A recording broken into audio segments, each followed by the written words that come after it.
Somewhere in this galaxy, there exists a world where the sun never moves, hanging motionless in the sky all year long. Astronomers have confirmed the existence of such planets, orbiting distant stars in configurations that seem almost impossible to comprehend at first. These are worlds where sunrise never comes and sunset never arrives, where the very concept of a passing day has no meaning at all.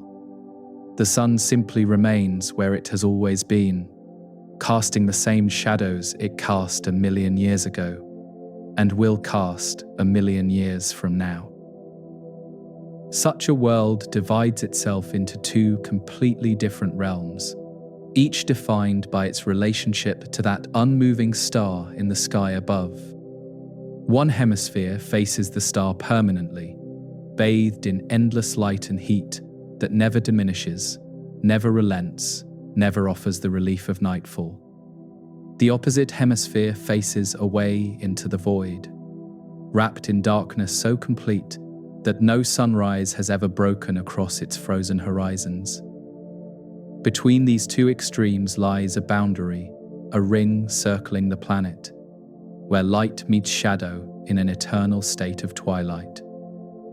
You are listening to The Drowsy Astronaut, and tonight we are going to spend some time with these remarkable worlds in a slow and unhurried way. There is no rush here, just a gentle exploration of what exists out there among the stars, waiting patiently to be understood. If you enjoy this journey, a like or subscribe helps others find these quiet explorations, and we always love hearing where you are listening from tonight. Now let us return to that motionless sun and the strange world that orbits beneath it. Here on Earth, we take for granted the rhythm of day and night that has shaped every living thing our planet has ever known. The sun rises in the east, crosses the sky throughout the hours of daylight, and sets in the west as darkness returns to our portion of the world. We have built our lives around this cycle, sleeping when darkness comes, waking when light returns, measuring our days by the turning of the earth. This rhythm feels so natural, so fundamental to existence, that we might assume every world in the universe experiences something similar beneath its own star.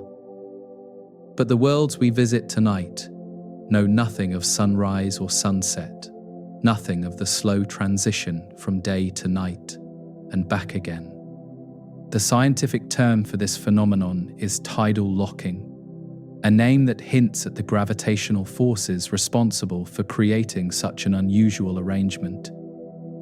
A tidally locked planet rotates on its axis exactly once for every orbit it completes around its star, keeping one face pointed starward at all times. This might sound like a cosmic coincidence, but it is actually an inevitable outcome for planets that orbit close enough to their stars for long enough. The same gravitational influence that creates ocean tides here on Earth can, over millions or billions of years, slow a planet's spin until rotation and orbit synchronize. Our own moon demonstrates this same phenomenon in the night sky above us, always showing the same familiar face toward Earth throughout its orbit. The dark patches and bright highlands visible during a full moon are the same features that ancient observers noted thousands of years ago, unchanged. This happens for the same fundamental reason that distant exoplanets become locked to their stars, with gravity reaching across space to influence rotation. The moon's locking to Earth serves as a nearby example of a process that occurs throughout the cosmos, on scales both small and vast. The stars most likely to host tidally locked planets in their habitable zones are red dwarfs, the most common type of star in our galaxy. These small, dim stars account for roughly 70% of all the stars that exist, vastly outnumbering stars like our own bright sun. Their dimness means that any planet warm enough for liquid water must orbit quite close to the star, well within the range where tidal forces dominate. This proximity allows the star's gravity to slow the planet's rotation relatively quickly, often within the first billion years of the planet's existence.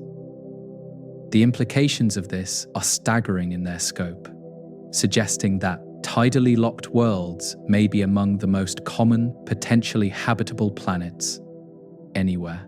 Billions of such worlds likely exist in our galaxy alone, each one frozen in that strange configuration of permanent day and permanent night. Some astronomers have suggested that if life exists commonly in the universe, it may well have evolved primarily on tidally locked planets circling red dwarf stars. The conditions we experience on Earth, with our rotating world and our yellow sun, might actually be the exception rather than the rule. Standing on the surface of such a world, the strangeness would become immediately apparent in a way that facts and figures cannot fully convey. The star would hang in the sky at whatever position that particular location dictates, whether directly overhead or near the horizon or somewhere in between. That position would never change, not in an hour, not in a year, not in 1,000 generations of any life that might observe it. The shadows cast by rocks and hills and any structures that might exist would stretch in the same direction forever, motionless markers of a sun that has forgotten how to move. There would be no morning to greet, no evening to bid farewell, no sense of time passing through the movement of light across the landscape. The concepts that structure so much of life on Earth, concepts like dawn and dusk and the rhythm of sleeping and waking, tied to light and darkness, would simply not exist. Clocks might measure time passing, but the sky would offer no confirmation, no visual evidence that hours or days had elapsed since last observation. The psychological effect of such an environment on any beings capable of noticing it remains a subject of speculation and quiet wonder. The light from a red dwarf star would differ noticeably from the sunlight that illuminates Earth during our own daytime hours here. Red dwarfs emit most of their light in the red and infrared portions of the spectrum, giving everything a warm, reddish-orange cast unlike our yellow-white sun. The star itself would appear larger in the sky than our sun does, simply because the planet must orbit so much closer to receive enough warmth. An observer might see a star 2 or 3 times the apparent diameter of the sun we know, glowing with that deep amber light. The boundary between the lit and dark hemispheres would be visible from many locations on such a world, appearing as a gradual transition from light to shadow. Walking toward that boundary, the sun would appear to sink lower and lower toward the horizon with each step, though not due to any rotation or passage of time. The curvature of the planet itself would cause this effect, carrying the observer around the sphere and changing their angle relative to the fixed star. Eventually, the star would touch the horizon and remain there, half visible, casting long shadows that stretch toward the dark side forever. Scientists have given considerable thought to what such worlds might actually be like, building computer models and running simulations to understand their possible characteristics. These models suggest that tidally locked planets need not be the barren, extreme wastelands that early speculation imagined them to be. Atmospheres can carry heat from the dayside to the nightside, moderating temperatures and preventing the most catastrophic effects of the permanent divide. The reality may be more nuanced and more potentially hospitable than the simple picture of one burning half and one frozen half. The search for such planets has accelerated dramatically in recent decades, with space telescopes and ground-based observatories detecting thousands of worlds orbiting distant stars. Many of these discoveries orbit in the close, tight configurations around red dwarfs that suggest tidal locking as a near certainty for their rotational state. Each discovery adds to our understanding of how common these worlds are and what conditions might prevail on their surfaces and in their atmospheres. The universe appears to have populated itself generously with worlds where the sun never moves. What we will explore in the time ahead involves both the known science of these tidally locked worlds and the gentle wonder of imagining what they might be like. There is something quietly remarkable about a world divided so completely by its relationship to a single point of light in the sky overhead. The eternal day and eternal night, existing simultaneously on one sphere, the boundary zone of permanent twilight, the winds that might flow forever between the realms. These are not fantasy or speculation, but real possibilities, grounded in the physics of how planets behave when they orbit close to their stars. The next stage of our journey will take us deeper into understanding how this strange configuration comes to exist in the first place. The gravitational mechanism responsible for slowing a planet's rotation unfolds over timescales almost too vast for human intuition to grasp comfortably. Yet, the process itself can be understood in simple terms as the patient influence of gravity gradually reshaping a spinning world into something new. The embrace between star and planet that leads to this locked state is both gentle and absolutely inexorable over cosmic time. The process begins when a planet first forms from the swirling disk of gas and dust, surrounding a young star in its earlier stages. This newly born world would typically be spinning relatively quickly, completing one rotation in perhaps just a few hours, as it first coalesced from the material available. The planet spins freely at first, days and nights cycling rapidly across its young surface as it orbits around its parent star nearby. At this stage, the world has not yet felt the full weight of its star's gravitational influence on its rotation. Gravity, however, reaches across the space between star and planet, with patient, persistent force that never weakens or relents over time. The star's gravitational pull is slightly stronger on the side of the planet facing toward it than on the side facing away. This difference in gravitational strength across the planet's diameter creates what scientists call a tidal force, the same effect that raises ocean tides on Earth. The tidal force stretches the planet ever so slightly, creating subtle bulges that point toward and away from the star. These tidal bulges are not dramatic distortions, but gentle elongations, the planet becoming very slightly egg-shaped rather than perfectly spherical in its form. On a rocky planet, the bulges might amount to changes of only a few meters across thousands of kilometers of diameter overall. The material of the planet itself, whether rock or ice or whatever composition it might have, flexes slightly to accommodate this stretching force. This flexing happens continuously as the planet rotates, with the bulges trying to remain aligned with the star at all times. Here is where the slowing begins, in the interaction between the rotating planet and its tidal bulges trying to point toward the star. As the planet rotates, it tries to carry its bulges around with it, but the star's gravity keeps pulling them back toward alignment. This creates friction within the planet's interior as different parts of the planet try to move in slightly different ways against each other constantly. The friction converts rotational energy into heat, and that heat radiates away into space, leaving the planet with less rotational energy than before. The effect is extraordinarily subtle on any human timescale, far too gradual to measure in the span of a single lifetime, or even many generations.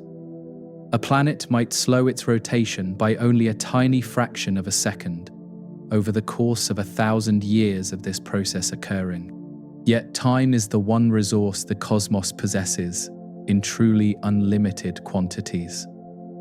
And millions of years provide ample opportunity for accumulation. What cannot be noticed in a century becomes significant over millions of centuries, and the slowing builds inexorably over cosmic ages. A planet that originally completed one rotation every 10 hours might take hundreds of millions of years to fully synchronize with its orbital period.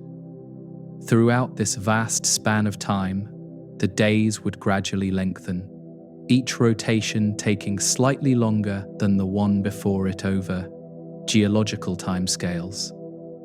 The sun would appear to move more and more slowly across the sky as the eons passed in their patient progression toward the locked state. Eventually, that movement would slow to a complete stop, and the sun would hang frozen in place for the remainder of the planet's existence. The proximity of the planet to its star dramatically affects how quickly this process unfolds in any given system around any given star. Tidal forces increase rapidly as distance decreases, following an inverse cube relationship that makes close orbits far more susceptible to tidal effects. A planet at half the distance experiences 8 times the tidal force, and this amplified force means much faster slowing of rotation over time. Planets in the habitable zones of red dwarf stars orbit close enough that locking typically occurs within the first billion years. Once a planet achieves this locked state, with its rotation period exactly matching its orbital period, the system reaches a stable equilibrium condition. The tidal bulges now point permanently toward and away from the star, and no friction occurs because no relative motion exists anymore between them. The planet has settled into its lowest energy configuration, and there it will remain for as long as the star continues to shine upon it. The locking is not temporary or reversible, but represents the permanent state of the planet's relationship with its star going forward. This same process has occurred throughout our own solar system, locking numerous moons to their parent planets in exactly the same way. Our moon became locked to Earth, always showing us the same face through billions of years of this gradual tidal slowing process. The large moons of Jupiter and Saturn have similarly locked to their planets, each one rotating exactly once per orbit around its primary body. The phenomenon is so common that it represents the expected outcome for any moon or planet orbiting close enough to a larger body. The energy lost during the slowing process does not simply vanish, but transforms into heat within the planet's interior material and structure.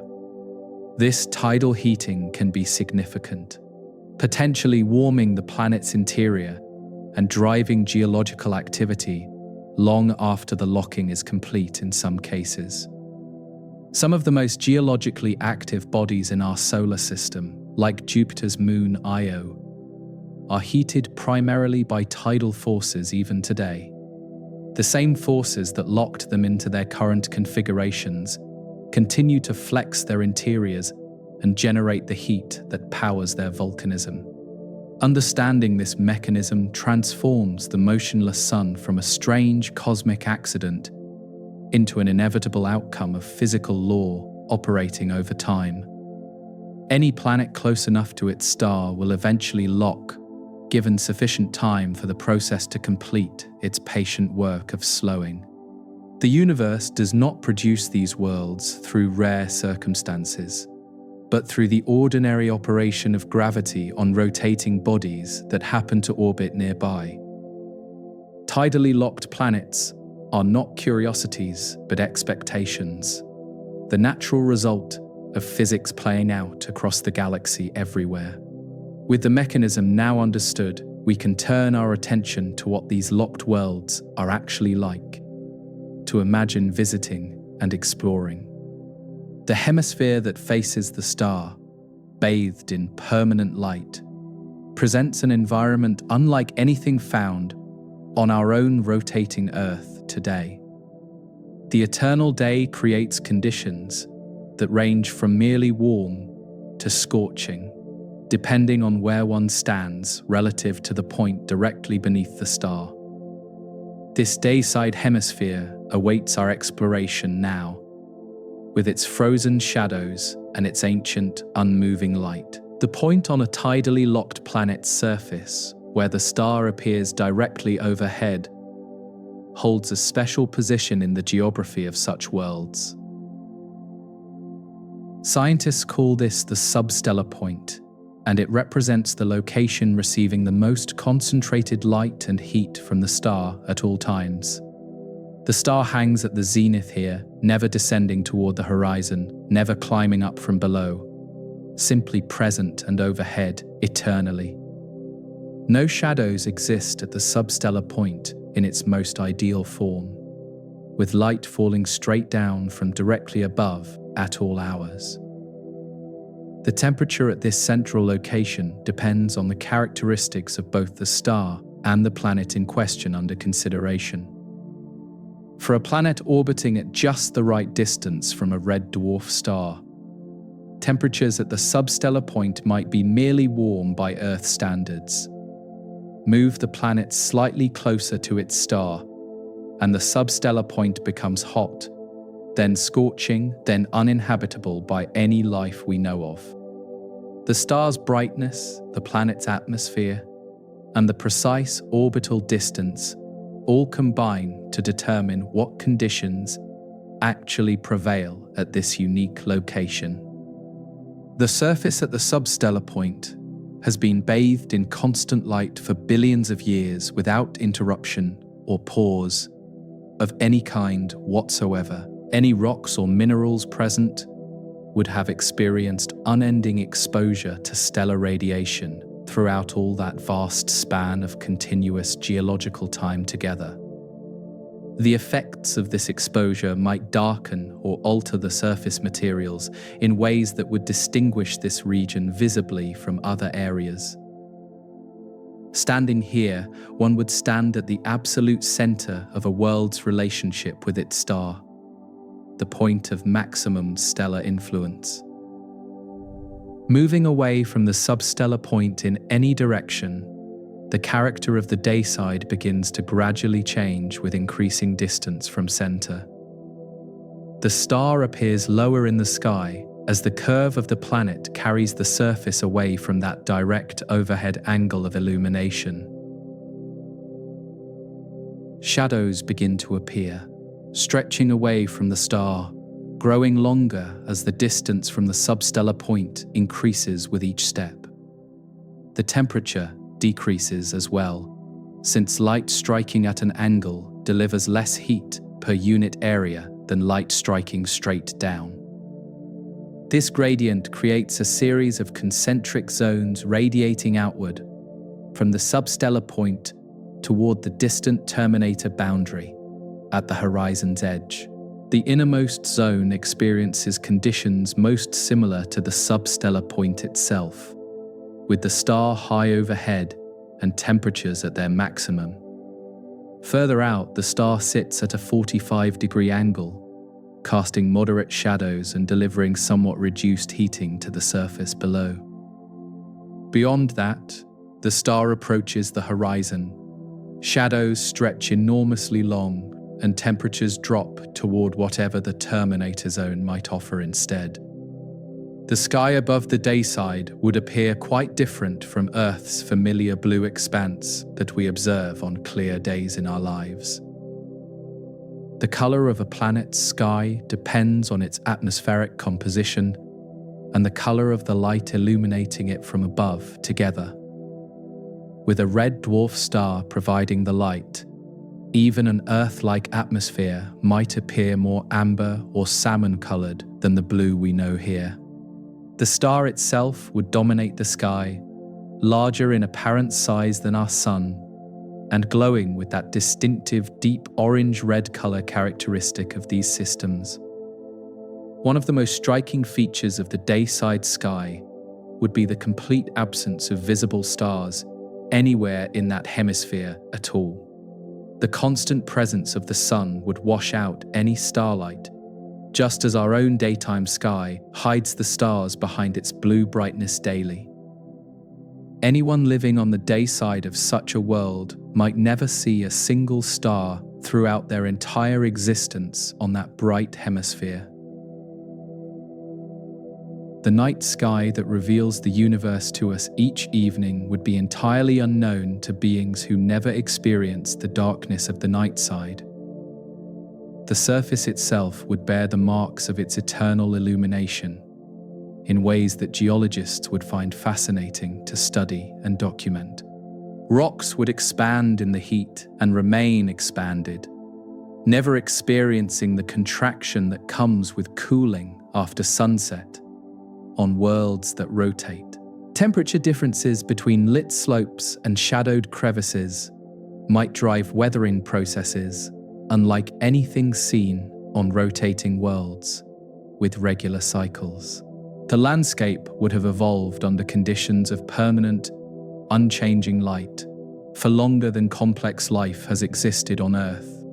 Altogether, any water present on the dayside would face challenges from the constant evaporation driven by the unending input of stellar energy overhead. Water vapor would rise into the atmosphere, potentially being carried by winds toward cooler regions, where it might condense and return as precipitation. The water cycle on such a world would not follow the patterns familiar from Earth, with its nights and seasons providing periodic cooling intervals. Instead, water would migrate according to the fixed geography of temperature zones radiating out from the substellar point toward darkness. The biological implications of permanent daylight present intriguing puzzles for anyone considering what life might evolve under such conditions in theory. Photosynthesis could occur continuously, without the interruption of night, potentially allowing plants to grow faster than Earth vegetation can manage with our dark periods. Animals would need to develop sleep patterns independent of any external light cues, relying entirely on internal biological clocks for their rest rhythms. The absence of a day-night cycle would require entirely different solutions to the challenges of rest and activity than Earth life employs. Looking toward the horizon from anywhere on the dayside, the boundary with darkness would eventually become visible as a distant demarcation line ahead. The light would fade gradually toward that boundary, the sky darkening, the temperature dropping, the shadows stretching ever longer as the distance closed to terminator. That boundary represents the edge of the world as dayside inhabitants would know it, the line beyond which the star never appears. The eternal nature of this division, permanent and unchanging, gives it a significance that temporary boundaries could never possess quite the same way. The dayside of a tidally locked planet represents one extreme of a world divided completely by its orientation towards its parent star overhead. Every feature, every process, every potential for life on this hemisphere derives from that constant presence of light and warmth bearing down always. The opposite hemisphere presents an equally extreme environment, but defined by the complete absence of everything the dayside possesses in abundance. The eternal night awaits beyond that boundary, a realm of darkness and cold that we will explore in the continuing journey through these remarkable worlds. Crossing the terminator from the dayside, the star would sink below the horizon and simply never appear again from anywhere within this dark hemisphere. The sky opens up to reveal what the dayside forever conceals. The stars, countless points of light scattered across the black vault overhead. This is the nightside of a tidally locked world, where the parent star never rises, and warmth must come from other sources, if it comes at all. The darkness here is not the temporary darkness of an Earth night, but a permanent condition that has persisted for billions of years already. The temperature on the night side can drop to extremes that make even Antarctic winters seem mild by the standards of comparison available to us. Without any stellar input whatsoever, the only heat comes from the planet's own interior, or from atmospheric transport from the warmer dayside regions. On a planet without much atmosphere, nightside temperatures might approach absolute zero, reaching -200 degrees Celsius or colder still. The cold would be beyond anything naturally occurring on Earth's surface, a deep and ancient cold that has never known relief from stellar warming. At the precise center of the nightside lies the anti-stellar point, the location most directly opposite the substellar point, on the other hemisphere entirely. This is the coldest and darkest spot on the entire planet, the place maximally removed from the star that illuminates the other half. The star is not just below the horizon here, but as far below as geometry allows, pointing directly into the opposite direction of space. Any heat reaching this location must travel halfway around the planet to arrive. Losing energy at every step of the long journey, the surface at the anti-stellar point would have experienced unbroken darkness for essentially the entire history of the planet, since it became locked. Whatever materials exist there have never felt stellar radiation directly since those early days before tidal locking was complete.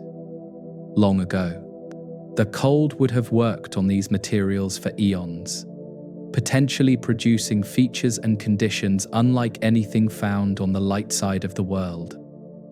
Ice would be stable here in forms and quantities impossible on the heated dayside, potentially covering vast areas in frozen sheets. On worlds with atmospheres, the night side presents a fascinating question about what happens to air itself under such extreme cold conditions. Some atmospheric gases might freeze solid at the temperatures prevailing on the night side, falling as snow made not of water but of air itself. Carbon dioxide would freeze at around -78 degrees Celsius, and even nitrogen freezes at -210 degrees Celsius under the right conditions. The possibility of atmospheric collapse, where a planet gradually loses its atmosphere to the frozen night side, is a real concern for these worlds. The process of atmospheric collapse would work gradually, but inexorably, if temperatures dropped low enough for long enough on the night side hemisphere. Gases would freeze out onto the surface, lowering the atmospheric pressure globally and potentially triggering further cooling in a runaway process. Eventually, the planet might lose most of its atmosphere to frozen deposits on the night side, becoming a nearly airless world split between extremes.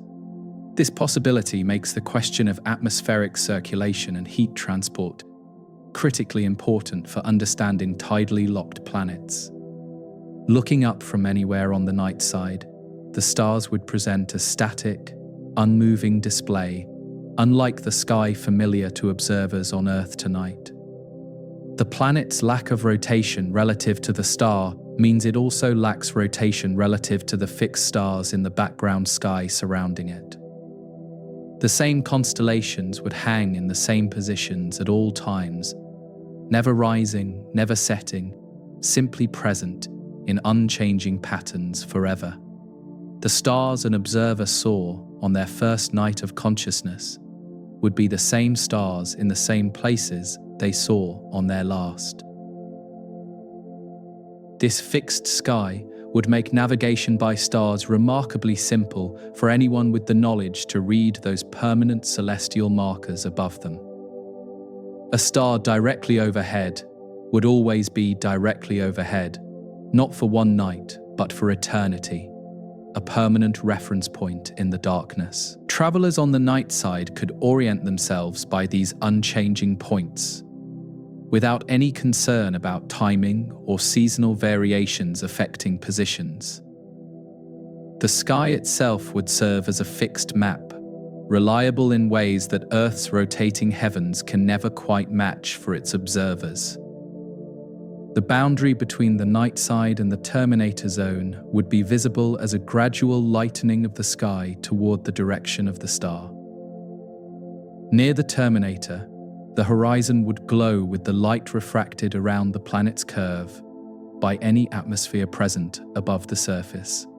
This permanent twilight glow would serve as a beacon, marking the direction where warmth and light might be found if one traveled far enough.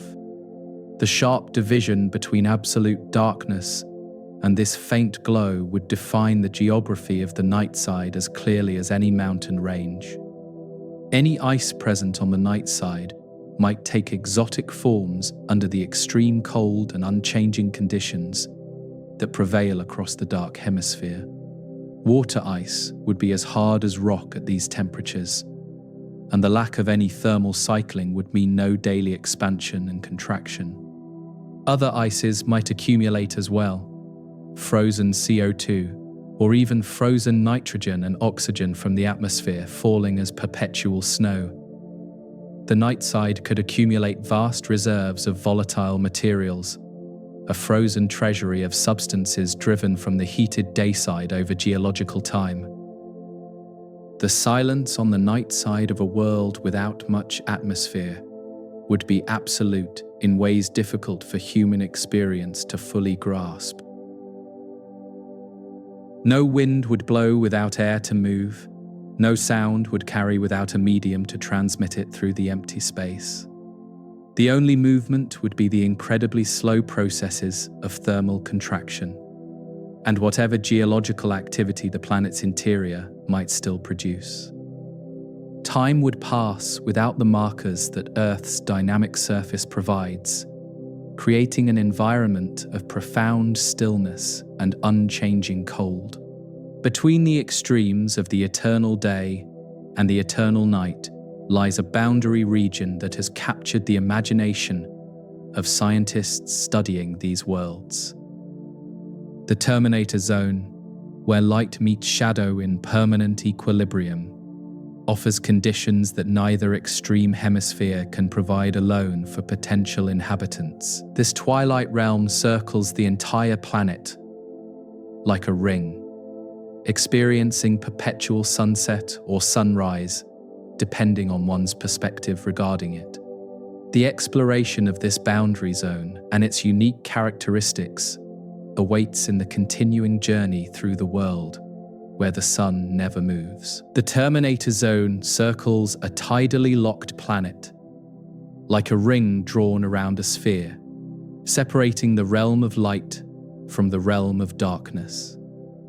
Unlike a sharp line on a map, this boundary region can extend for considerable distances, particularly on planets with significant atmospheres above their surfaces. The atmosphere bends light around the curve of the planet, spreading the transition from day to night across a gradual zone rather than an abrupt edge. Within this zone, conditions exist that are found nowhere else on the planet, and perhaps nowhere else in the cosmos. The star appears on the horizon from everywhere within the terminator zone, caught in a permanent state of either rising or setting, depending on perspective. For an observer standing within this twilight realm, the star would rest on the horizon, perhaps half visible, perhaps just a glow behind distant features. This position would never change, creating a permanent sunset or sunrise that extends in both directions along the terminator's length. The light would be softer here than at the substellar point, coming in at angles that create long shadows and warm colors. Temperatures in the terminator zone occupy a middle ground between the extremes that characterize the day and night hemispheres on either side.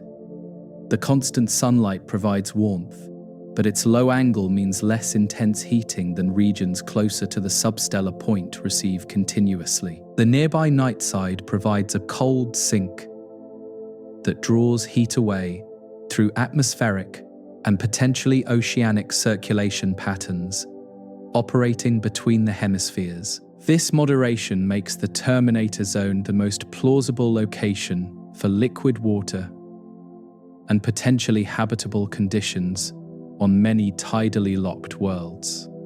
The concept of a habitable strip or ring around such planets has guided much scientific thinking about where life might exist on these worlds. Rather than a habitable globe like Earth, with life possible across most of its surface area at various locations, a tidally locked planet might concentrate habitability along this one zone circling it. The band might be relatively narrow or surprisingly wide, depending on the planet's atmospheric properties and the star's characteristics, together determining conditions. Within this band, temperatures could potentially remain within ranges comfortable for liquid water, and even for life as we understand it from Earth. The landscape within the terminator zone would be shaped by the unique lighting conditions that prevail throughout this permanent twilight realm. Every surface, every hill, every valley would be lit from the same direction at the same low angle for all of geological time, without variation. Slopes facing the star would receive more light and warmth than slopes facing away toward the nightside's cold darkness nearby. This asymmetry would influence erosion patterns, vegetation distribution if any exists, and the overall character of the landscape in visible ways. Standing within the terminator zone and looking toward the dayside, the ground would appear to brighten, the sky to become more luminous and amber. The star would lift slightly above the horizon in that direction, eventually climbing to the high positions that characterize the inner dayside closer to the substellar point. Warmth would flow from that direction as well, carried by any winds moving from hot regions toward cold, a breath of heat from the eternal day. The gradual transition toward brighter, warmer conditions would be visible as a kind of gradient stretching toward the light. Looking in the opposite direction toward the night side, the sky would darken, and stars would begin to appear in the deeper darkness ahead. The ground would fade into shadow, the star sinking below the horizon entirely, abandoning the landscape to permanent night not far beyond. Cold would lurk in that direction, the chill of a hemisphere that has not seen sunlight for billions of years waiting just over the horizon. The contrast between these two directions, warmth and light versus cold and darkness, would define existence in this boundary zone permanently. The permanent nature of conditions in the terminator zone would create an environment of profound stability unlike anything experienced on rotating worlds anywhere. There would be no seasons, no daily temperature cycles, no variation in lighting or weather conditions driven by changing stellar positions over time.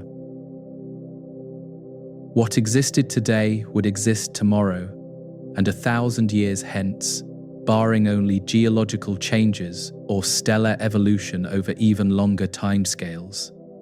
This stability might favor certain types of life, while challenging others that rely on change and variation to trigger their behaviors. Water within the terminator zone might flow in patterns dictated by the fixed temperature gradients rather than by seasonal cycles as on Earth.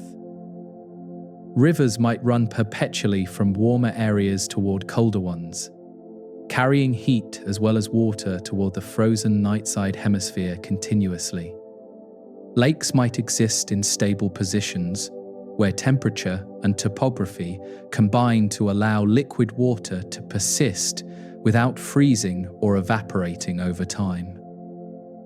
The hydrology of such a world would be utterly alien to Earth experience, yet governed by the same physical principles, operating under different conditions. The width of the habitable terminator zone depends greatly on how effectively the planet's atmosphere can transport heat from the dayside toward the nightside. A thick atmosphere acts like a blanket and a conveyor system, spreading warmth more evenly and widening the zone of moderate temperatures substantially. A thin atmosphere provides less transport, creating sharper temperature gradients and a narrower habitable band between the deadly extremes on either side. Understanding atmospheric behavior on these worlds is therefore crucial for assessing their potential to host liquid water and life. The atmosphere of a tidally locked planet does not behave like Earth's atmosphere, with its complex patterns driven by rotation and seasonal changes. Instead, the permanent heating of one hemisphere and cooling of the other creates a circulation pattern unique to these locked worlds only. Air rises over the hot dayside, flows at altitude toward the cold nightside, sinks in the frigid darkness, and returns along the surface back to the light. This circulation represents the planet's respiration system, the mechanism by which heat and potentially habitability are maintained against the stark division of light and shadow. The atmosphere of a tidally locked planet engages in a continuous process of heat transport that never pauses or varies in its fundamental pattern. Hot air rises over the substellar point where the star beats down most intensely, climbing high into the atmosphere as it warms and expands upward. This rising air creates a zone of low pressure at the surface, drawing in air from surrounding regions in a perpetual inward spiral toward the heat. The pattern resembles the structure of storms on Earth, but this is no temporary weather system that will pass and dissipate in time. At high altitudes, the risen air spreads outward in all directions, flowing away from the substellar point toward the cooler regions of the planet beyond. This outward flow at altitude carries the heat of the dayside toward the terminator, and eventually toward the frigid nightside hemisphere, waiting in darkness ahead. The air cools as it travels, eventually becoming dense enough to sink back toward the surface somewhere in the colder regions it has reached by then. This sinking creates high-pressure zones that complete the circulation loop by pushing surface air back toward the dayside once more. The winds generated by this circulation can achieve remarkable speeds, driven by the enormous temperature differences between the permanently heated and permanently frozen hemispheres. Computer models of tidally locked planet atmospheres suggest winds of hundreds of kilometers per hour, flowing perpetually between the day and night sides. These would not be storm winds that come and go, but permanent features of the atmospheric circulation blowing in the same direction forever. The sound of such winds, if the atmosphere were thick enough to carry sound, would never cease anywhere along their paths. on a slowly rotating world like a tidally locked planet.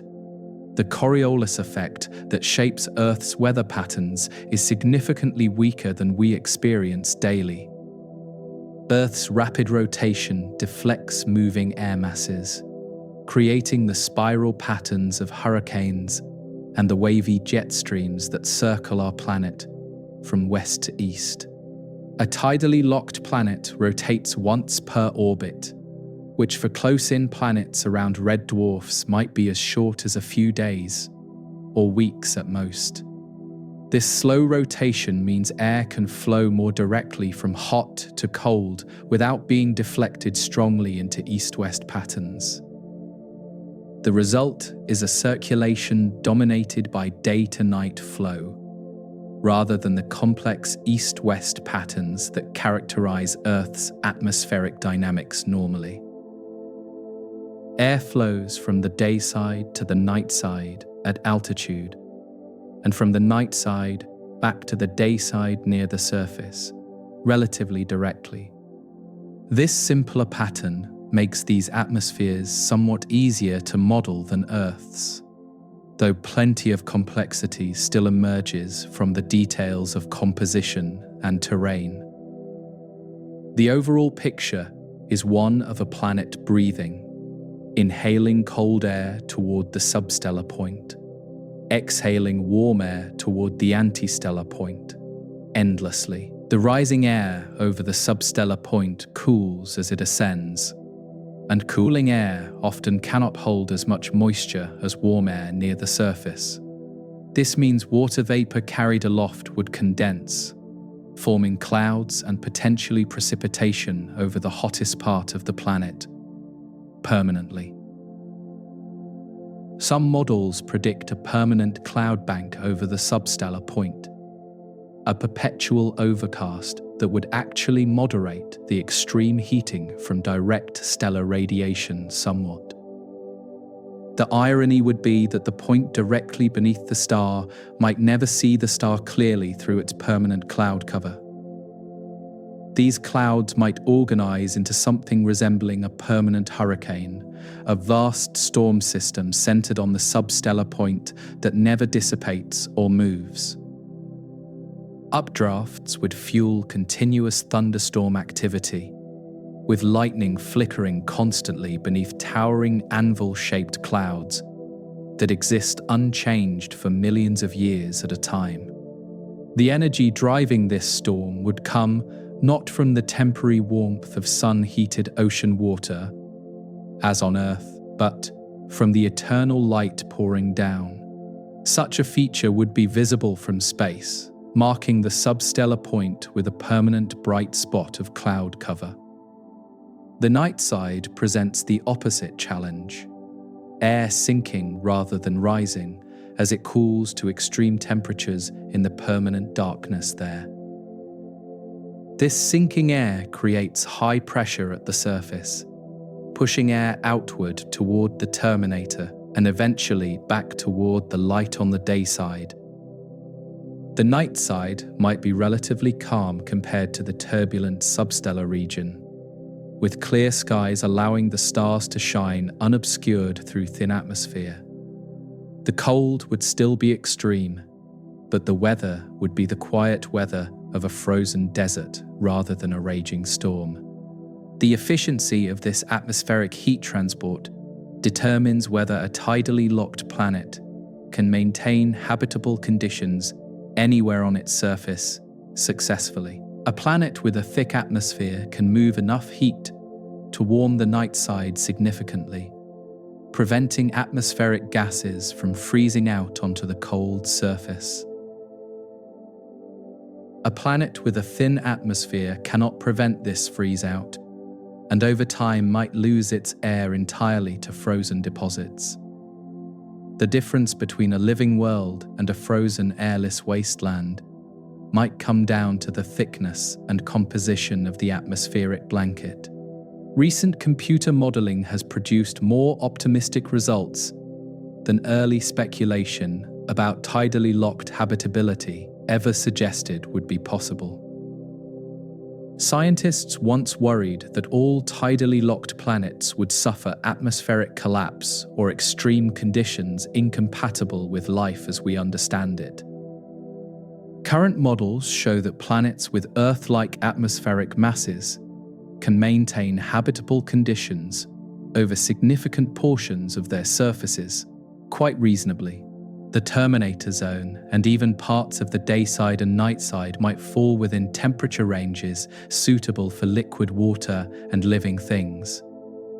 The movement of atmosphere across a tidally locked planet carries not just heat, but also any moisture, any gases, and any particles that might exist. Water evaporated from warm dayside oceans would be carried toward the nightside, potentially freezing out as ice or snow there for long periods.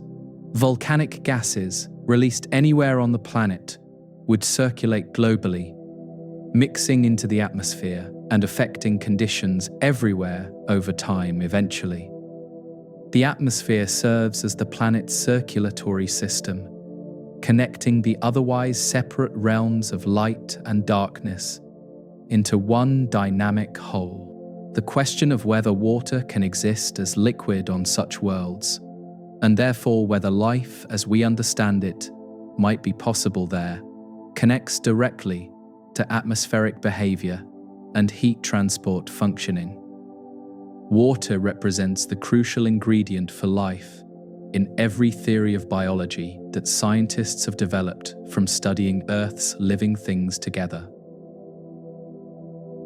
Understanding where water might pool, where it might flow, and where it might persist as liquid leads naturally to the question of life itself. The waters of tidally locked worlds and the life they might harbor represent the next stage of our exploration through the night. Water exists as a liquid only within a specific range of temperatures, and on tidally locked worlds, this range determines where water might flow and pool. Too hot, and water evaporates into vapor, rising into the atmosphere to be carried away by the global winds circling the planet continuously. Too cold, and water freezes solid, joining the ice sheets that might cover the nightside and much of the terminator zone's colder edges. The sweet spot where liquid water can exist depends on temperature, pressure, and the specific conditions of each individual world being considered. On planets where the terminator zone maintains temperatures within the range for liquid water, this boundary region might host oceans, lakes, and rivers. These would not be oceans like Earth's, spread across much of the globe, but rather confined to the zone where the star hangs on the horizon. Such waters might form a ring around the planet, a band of liquid separating the hot lands from the frozen wastes on either side, permanently. Alternatively, topography might concentrate water into specific basins within the habitable zone, creating seas with irregular coastlines and unique geographies. The concept of an eyeball world has emerged from modeling efforts to visualize what certain tidally locked planets might look like from space. Imagine a world covered largely in ice, with the nightside and terminator wrapped in frozen white that extends across most of the visible surface. At the center of the dayside, where the star heats most intensely, a dark circle of liquid water or exposed land interrupts the white expanse. From space, such a world would resemble an eyeball, with the dark water serving as the pupil staring forever at its parent star. The water in the pupil of an eyeball world would be heated continuously from above, with evaporation carrying moisture into the atmosphere over the warm liquid. This moisture would rise and flow toward cooler regions, eventually precipitating as rain or snow, somewhere in the temperature gradient toward the ice-covered edges. The water would cycle continuously, evaporating from the warm center, precipitating in cooler zones, and potentially flowing back along the surface or underground toward the heated region. This water cycle would differ dramatically from Earth's, but would still represent the movement of life's essential ingredient. For life to exist, water is necessary but not sufficient on its own, without other favorable conditions being met as well. The star providing heat to the planet also bathes it in radiation, some of which can be harmful to biological molecules and living systems directly. Red dwarf stars, the most common hosts of tidally locked, potentially habitable worlds, are often quite active in producing powerful stellar flares. These flares can blast planets with ultraviolet and X-ray radiation, far exceeding what Earth receives from our comparatively calm and stable Sun. A planet without protection from this radiation would have its surface sterilized regularly, preventing the development of complex life in exposed locations anywhere. Protection might come in several forms, each with different implications for what kind of life might survive and where it might thrive successfully. A thick atmosphere could absorb harmful radiation before it reaches the surface, creating a safe zone beneath the aerial shield of gases. A strong magnetic field could deflect charged particles from stellar flares, mimicking the protection Earth receives from its own magnetic field generated within. Underwater environments offer another potential refuge from surface radiation, with water itself serving as an effective shield against many harmful frequencies. Life in the oceans of a tidally locked world might be protected from flares that would destroy anything on the exposed land surface directly.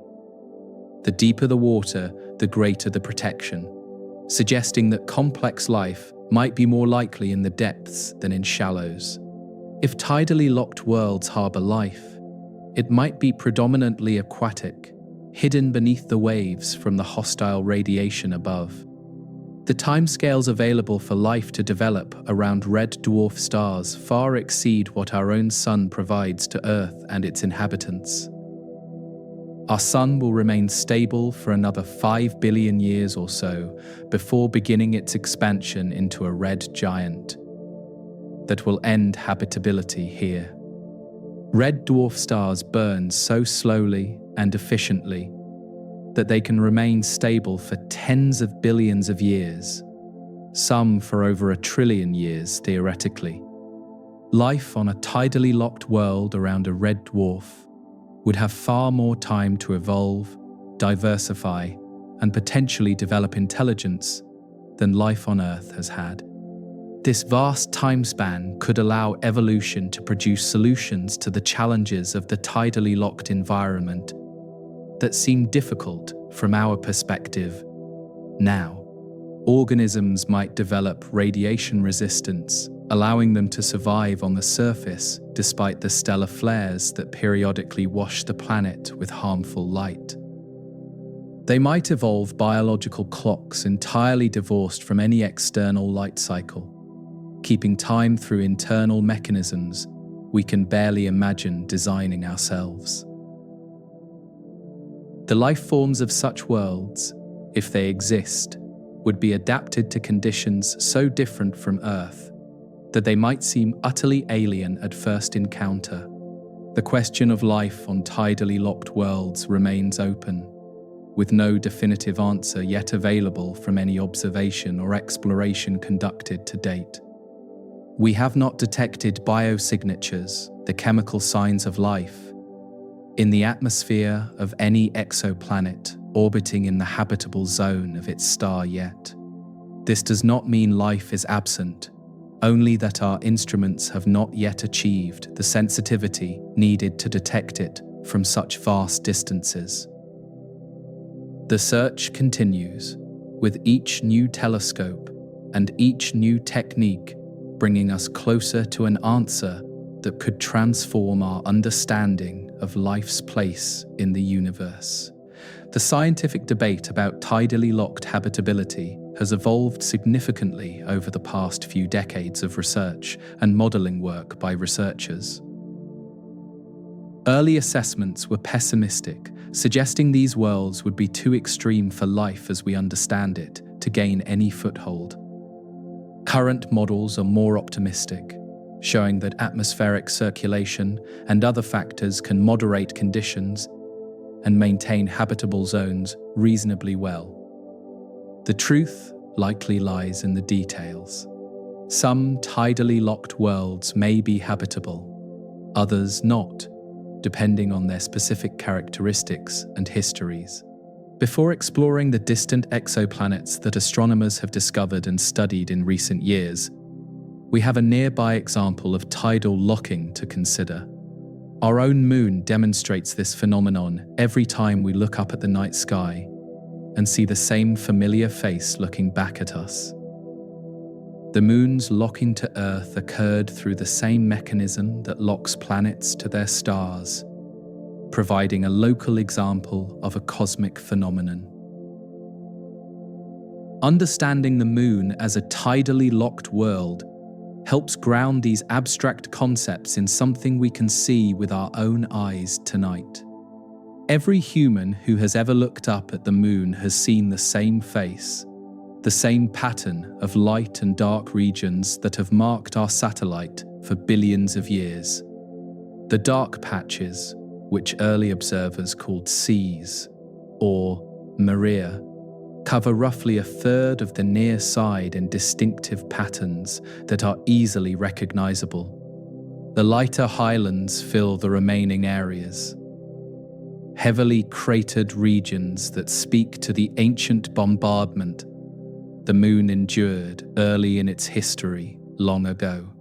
This face has gazed down on every civilization, every generation, every individual who bothered to look up throughout all of human history. The moon shows us this same face because it rotates exactly once on its axis for every orbit it completes around the Earth in space. This means the moon takes about 27.3 days to complete both one rotation and one orbit, keeping the same hemisphere pointed toward us always. From the moon's perspective, Earth hangs in the sky at a fixed position, never rising or setting, visible from the near side, but never visible from the far side at all. The Earth-Moon system represents a clear example of tidal locking operating within our own cosmic neighborhood. The moon was not always locked in this configuration, spinning freely in its early history before Earth's gravity slowly captured its rotation pattern. When the moon first formed, likely from debris ejected by a massive collision between early Earth and a Mars-sized body, it spun more rapidly. Earth's gravity created tidal bulges on the moon, and the friction from these bulges gradually slowed the lunar rotation over time continuously. Within the first billion years of the moon's existence, this process was largely complete, and the moon has shown us the same face ever since.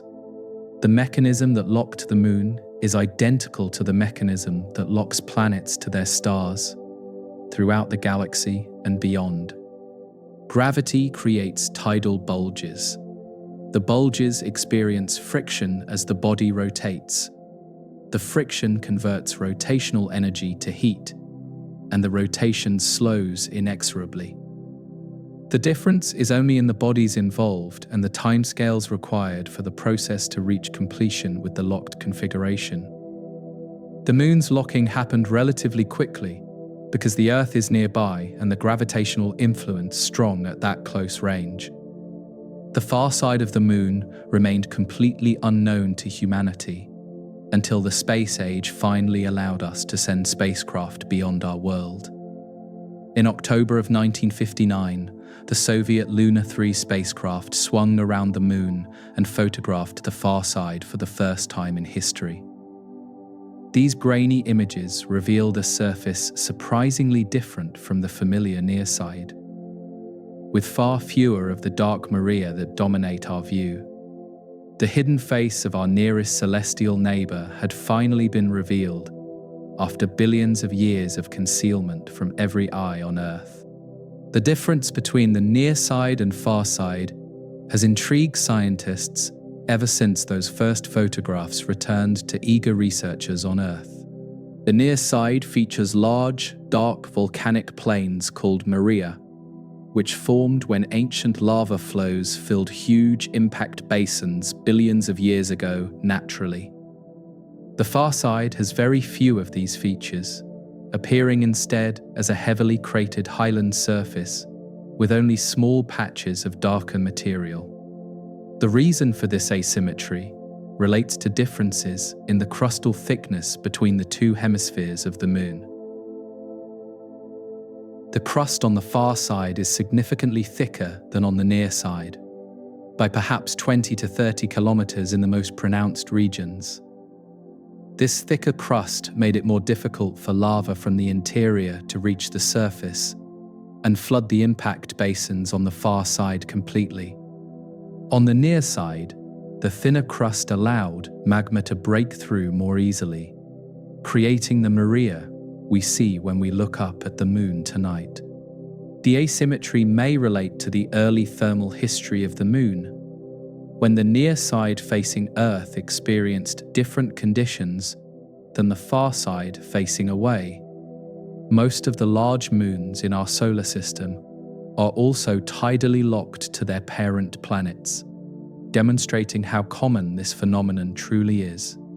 The 4 largest moons of Jupiter, discovered by Galileo in 1610, all show the same face to Jupiter at all times permanently.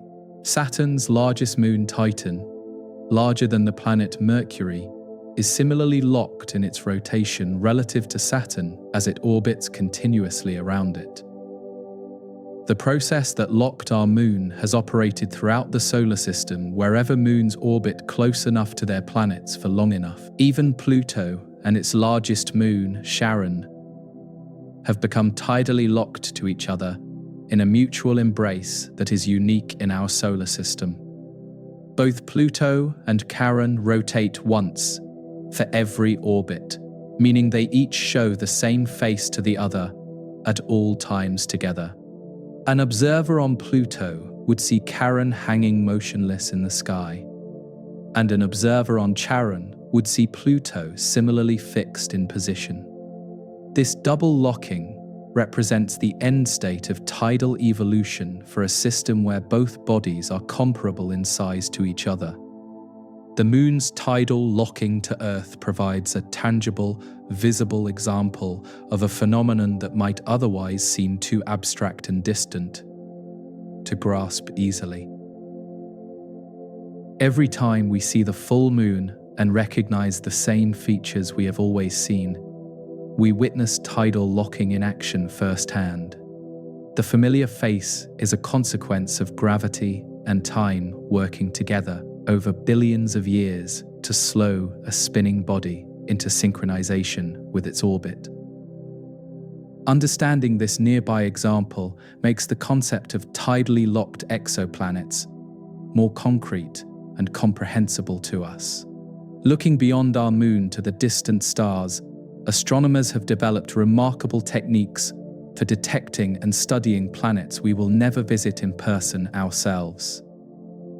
The methods that reveal thousands of exoplanets, including many likely tidally locked worlds, represent triumphs of human ingenuity and persistence over decades. How scientists find these invisible worlds and learn about their properties from light years away forms the next part of our exploration through the night ahead. The instruments and techniques that make such discovery possible deserve their own attention as we continue this journey through the cosmos together. The challenge of detecting exoplanets seems almost impossibly difficult when considered from the standpoint of what we are trying to observe from here. Planets are small compared to their stars, typically 1,000,000 times less massive than the stellar bodies they orbit in close proximity around. They emit no light of their own, but only reflect the faint glow of their parent star, making them incredibly dim compared to that stellar glare. They are also unimaginably far away, with even the nearest stars requiring light to travel for years to reach our telescopes and instruments. Direct imaging of exoplanets remains extremely challenging, achieved for only a small number of exceptional cases with our current technology available today. The glare of the star overwhelms the faint reflected light from any planets, like trying to see a firefly next to a searchlight from miles away. Techniques exist to block the starlight and reveal companions, but these work best for large planets orbiting far from their stars, in wide orbits. The small, close-in planets, most likely to be tidally locked, are the hardest to image directly with any instruments we currently possess. Fortunately, astronomers have developed indirect methods that reveal planets through their effects on their parent stars, rather than through direct observation of the planets themselves. These methods have proven remarkably successful, discovering thousands of confirmed exoplanets and thousands more candidates awaiting verification by further study. The two most productive methods are the transit method and the radial velocity method, each revealing different properties of the planets they detect. Together, these techniques have revolutionized our understanding of how common planets are and what types of worlds exist throughout the galaxy. The transit method works by detecting the tiny dimming that occurs when a planet passes in front of its star as seen from Earth's perspective on this side. As the planet crosses the stellar disk, it blocks a small fraction of the star's light, causing a measurable decrease in brightness that we can observe. The amount of dimming reveals the planet's size relative to the star, with larger planets blocking more light during their transit across the stellar face. The timing of repeated transits reveals the orbital period, telling us how long the planet takes to complete one circuit around its star. This method sounds simple in principle, but requires extraordinary precision in measurement to actually work in practice with real observations. Even a Jupiter-sized planet crossing a Sun-sized star dims the light by only about 1% of the total stellar brightness observed. An Earth-sized planet crossing a Sun-sized star dims the light by less than 1/100th of 1%, an almost impossibly subtle signal to detect. Space telescopes like Kepler, launched in 2009, were specifically designed to achieve this precision and detect these tiny dips in stellar brightness. The Kepler Space Telescope stared at a single patch of sky for years, monitoring the brightness of over 150,000 stars continuously throughout that period. It detected thousands of transit signals, revealing a population of planets far more diverse than anyone had expected before the mission began observing. Kepler found hot Jupiters, super-Earths, mini-Neptunes, and planets with no analogue in our own solar system at all among its many discoveries. The mission demonstrated that planets are common, with most stars likely hosting at least one planetary companion orbiting in the darkness. Planets in close orbits around their stars transit more frequently than planets in distant orbits, simply because they complete their orbits more quickly overall. This means the transit method is particularly effective at detecting the kinds of planets most likely to be tidally locked in close red dwarf systems. A planet orbiting every 10 days will transit its star dozens of times per year, providing many opportunities for detection and confirmation by repeated observation. The same characteristics that lead to tidal locking also make these planets easier to find using this productive method.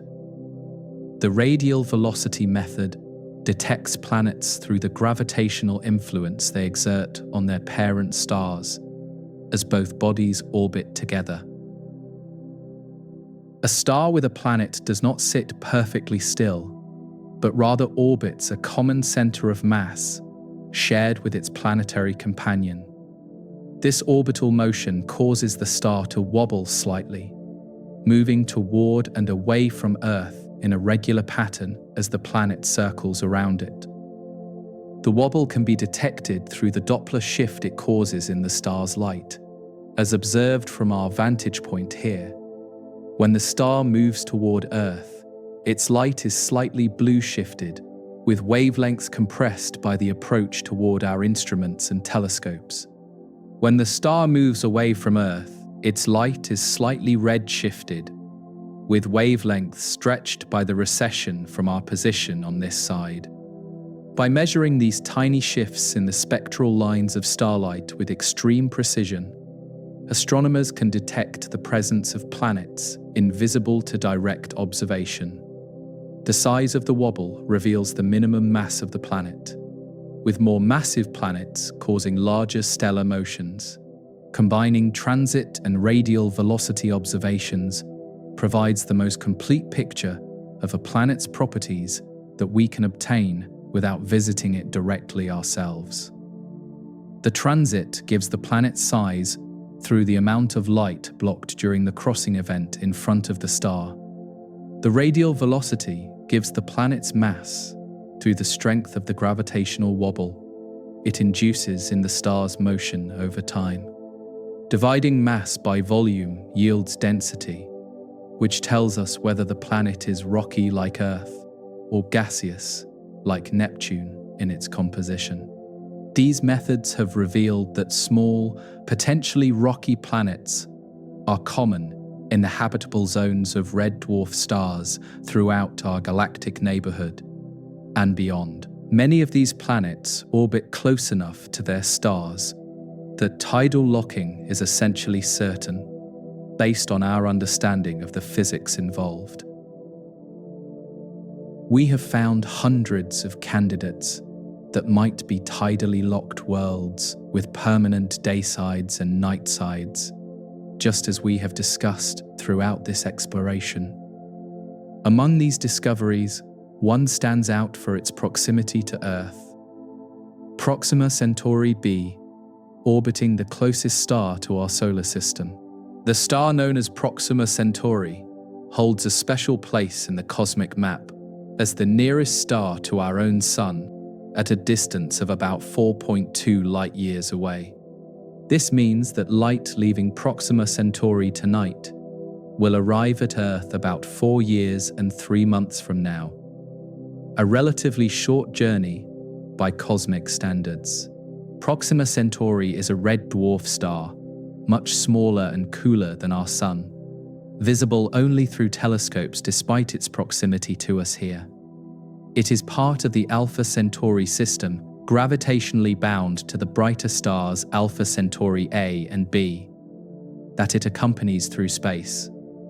In August of 2016, astronomers announced the discovery of a planet orbiting Proxima Centauri within its habitable zone, a world now known as Proxima Centauri B. The discovery came through the radial velocity method, with the star's subtle wobble revealing the presence of a planetary companion tugging on it gravitationally. With each orbit completed, the planet orbits its star in just 11.2 days, completing 1 full year in less than 2 weeks by Earth's calendar of time measurement.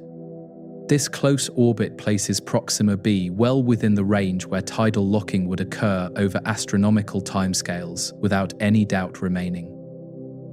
The planet's estimated minimum mass is about 1.2 times Earth's mass, making it a likely rocky world of similar size to our own home planet. Its orbital distance of roughly 7 million kilometers from its star would be scorching hot if Proxima Centauri were as bright as our Sun at that distance. However, because the star is so much dimmer, this distance places the planet within the habitable zone where liquid water might exist on its surface. The discovery of an Earth-sized planet in the habitable zone of the nearest star captured worldwide attention and imagination when it was announced. If Proxima B is indeed tidally locked, as its orbital parameters strongly suggest, it would display the same characteristics we have explored throughout this journey tonight. One hemisphere would face the dim red sun permanently, bathed in constant reddish-orange light that never varies in its position or intensity over time. The opposite hemisphere would face away into space, locked in eternal darkness and cold, far from the stellar warmth of the nearby sun. Between these extremes, a terminator zone would circle the planet, experiencing perpetual twilight under a sun forever resting on the horizon. The star Proxima Centauri itself would appear remarkable from the surface of Proxima B compared to what we experience under our own yellow sun here. Because the planet orbits so close, the star would appear larger in the sky, perhaps twice the angular diameter of our sun, from Earth's perspective. Its color would be distinctly reddish-orange, casting everything in warm tones quite different from the yellow-white light of our daytime illumination on this world. The light would be dimmer overall, more like twilight even, at the substellar point where illumination is most intense on the locked planet. The habitability of Proxima B remains uncertain, with significant challenges potentially undermining the optimistic picture of a temperate, water-bearing world nearby. Proxima Centauri is an active flare star, prone to sudden, powerful outbursts of radiation that could strip away atmosphere and sterilize exposed surfaces periodically. These flares can be many times more intense than anything our sun produces, releasing torrents of X-rays and ultraviolet radiation toward any orbiting planets. A planet without significant atmospheric or magnetic protection might find its surface regularly blasted by these energetic events over millions of years. Whether Proxima B retains an atmosphere at all remains unknown, as we have not yet been able to detect or characterize any atmospheric signature around it. If an atmosphere exists, its composition could range from thick and protective to thin and inadequate for moderating conditions or blocking radiation effectively. Future observations with more powerful instruments may reveal whether this nearest potentially habitable world possesses the atmospheric blanket needed for surface habitability. For now, the planet remains a tantalizing possibility rather than a confirmed abode for liquid water or potential life forms. Despite the uncertainties, Proxima B represents a milestone in the search for potentially habitable worlds beyond our own solar system entirely. It demonstrates that Earth-sized planets can exist in the habitable zones of nearby stars, not just in distant systems thousands of light-years from us. Its proximity makes it a prime target for future study, as relatively nearby objects are easier to observe in detail than distant ones naturally. Future telescopes, and potentially even interstellar probes, might someday reveal the true nature of this world orbiting the nearest star to home. Several proposals exist for sending spacecraft to Proxima Centauri, though the journey would take decades or centuries with current or near-future technology available to us. The Breakthrough Starshot initiative envisions tiny, lightweight probes, accelerated to a significant fraction of light speed by powerful ground-based lasers aimed at them. Such probes might reach Proxima Centauri in about 20 years of travel time, returning data shortly after arrival at their destination star. Whether such ambitious missions come to fruition remains to be seen, but the proximity of Proxima B makes interstellar exploration slightly less impossibly distant than destinations located much further from our solar system in the depths of the galaxy beyond our immediate stellar neighborhood. The surface of Proxima B, if we could somehow stand upon it, would present a landscape unlike anything experienced on Earth throughout human history. The ground beneath would likely be rocky, possibly volcanic in origin, shaped by the same processes that built the terrestrial planets in our own solar system. Colors would appear different under the reddish light of the nearby star, with greens appearing darker and reds, seeming more vivid than normal. Shadows would have a different quality, softer perhaps, cast by the dim but ever-present illumination from a sun that never moves. Looking up at the sky from the dayside of Proxima B, the star would dominate the view with its reddish-orange glow, filling a portion of the heavens.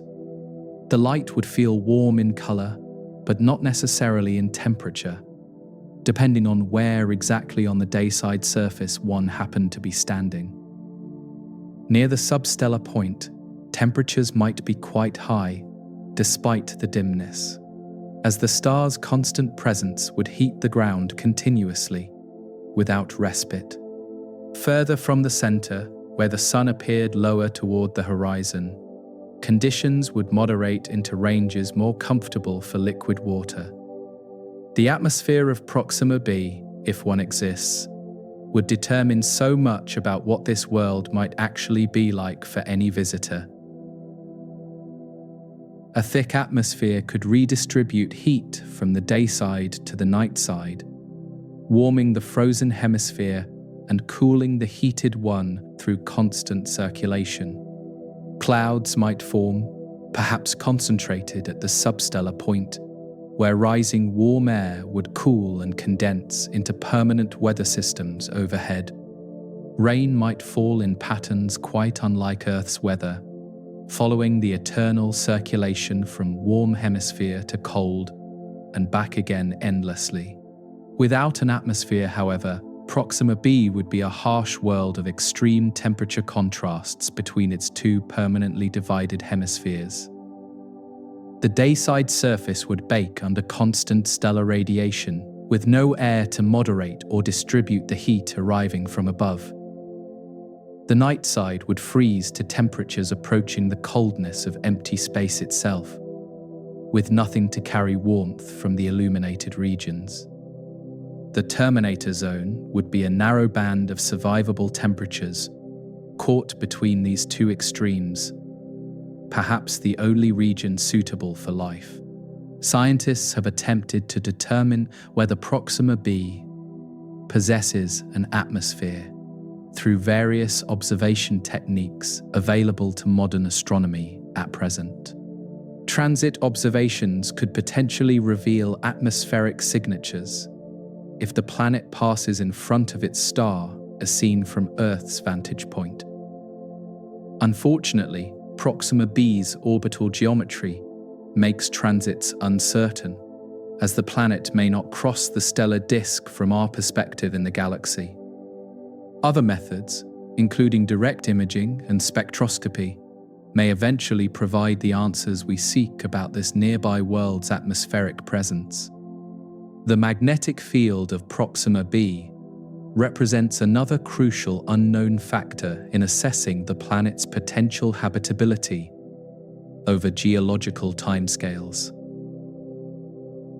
A strong magnetic field could deflect much of the harmful radiation produced during Proxima Centauri's frequent and powerful flare events occurring regularly. Earth's magnetic field protects us from solar wind and radiation in precisely this way, allowing life to flourish on our planet's surface. Whether Proxima B generates a similar protective magnetic bubble remains unknown, though its Earth-like mass suggests an iron core capable of producing one. The rotation of Proxima B, slowed to match its orbital period through tidal locking, would affect any magnetic field the planet might possess. Magnetic fields in rocky planets are generated by the motion of liquid iron in the outer core, driven partly by the planet's rotation around its axis. A slowly rotating planet might generate a weaker magnetic field than a rapidly spinning one, potentially leaving it more vulnerable to stellar radiation. However, other factors besides rotation rate influence magnetic field strength. So tidally locked planets are not necessarily defenseless against their stars. The age of the Proxima Centauri system adds another dimension to our understanding of this nearby world orbiting the closest star to home. The system is estimated to be around 4 to 6 billion years old, similar in age to our own solar system formed long ago. This means Proxima B has had billions of years to develop and evolve, potentially allowing time for life to arise if conditions ever permitted. However, it also means the planet has endured billions of years of stellar flares, which may have accumulated damage over that immense time span. One particularly violent flare observed from Proxima Centauri in 2019 released energy many times greater than any solar flare ever recorded from our Sun. For a few minutes, the star brightened dramatically, bombarding any nearby planets with intense radiation across multiple wavelengths of the electromagnetic spectrum. Such events might occur regularly over geological timescales, possibly hundreds or thousands of times throughout the planet's history so far. The cumulative effect of such bombardment on any atmosphere or surface life remains a subject of ongoing scientific investigation and concern. Despite these challenges, Proxima B continues to fascinate scientists and the public alike as a nearby laboratory for understanding tidally locked worlds. Every new observation teaches us something about what such planets might be like, and whether they could harbor the conditions necessary for life. The planet's proximity means that future technology will likely reveal its secrets before those of more distant exoplanets become known. Proxima B may eventually become one of the best understood exoplanets in the galaxy, simply because it happens to orbit next door. The night sky of Proxima B, on the hemisphere facing away from the star, would display a view both familiar and strange. The same constellations visible from Earth would appear from there, though shifted slightly due to the different vantage point in space. 4 light-years distant. Our own Sun would be visible as a moderately bright star in the constellation Cassiopeia, a yellow point of light in an otherwise dark sky. From that frozen night side, Earth would be invisible to the naked eye, too small and dim to see without powerful telescopes aimed precisely. The terminator zone of Proxima B would offer perhaps the most interesting environment on the entire planet for any hypothetical visitors. Here, the red sun would rest permanently on the horizon, large and dim, painting everything in warm sunset colors that never fade away. Temperatures might be moderate, caught between the extremes of the 2 hemispheres, potentially allowing liquid water to exist in this ring. Any life on Proxima B, if it exists at all, might concentrate in this eternal twilight zone, where conditions approach something bearable. The study of Proxima B continues with each passing year, as new instruments and techniques become available to astronomers around the world. Future space telescopes may directly image the planet, revealing its true appearance for the first time since its discovery was announced. Ground-based, extremely large telescopes under construction may analyze light from the planet to determine atmospheric composition if present around it. Each observation brings us closer to understanding whether this nearest potentially habitable world might truly be capable of supporting life.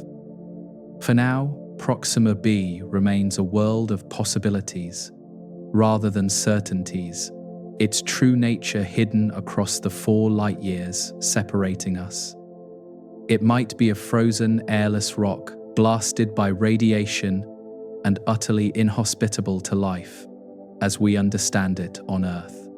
Alternatively, it might possess a thick, protective atmosphere, liquid water oceans, and conditions suitable for biology to have emerged and flourished there. The answer awaits future observations, future technology, and the patient work of scientists dedicated to understanding worlds beyond our own solar system. And while Proxima B captures attention as the nearest potentially habitable world, it is not the only system of tidally locked planets that astronomers have studied extensively. About 40 light-years away, a remarkable collection of 7 planets orbits a single small star, all of them likely tidally locked to their host. This system, known as Trappist 1, offers a unique opportunity to study multiple such worlds in one place, simultaneously observing together. The Trappist 1 system was discovered through patient observation of a dim, cool star that revealed its planetary companions one by one over time. The star itself is an ultra-cool red dwarf, even smaller and dimmer than Proxima Centauri, barely qualifying as a star at all in some respects. Around this tiny stellar ember, 7 rocky planets orbit in remarkably close formation, their years measured in Earth days rather than months. 3 or 4 of these worlds may lie within the habitable zone, making this system an extraordinary target for studying potentially Earth-like conditions. The discovery of Trappist 1 captured scientific and public imagination alike, presenting an entire family of worlds to explore and understand together. Each planet offers different conditions, different distances from the star, and different possibilities for what might exist on their surfaces below. The compact nature of the system means that neighboring planets would appear large in each other's skies, visible as disks rather than points.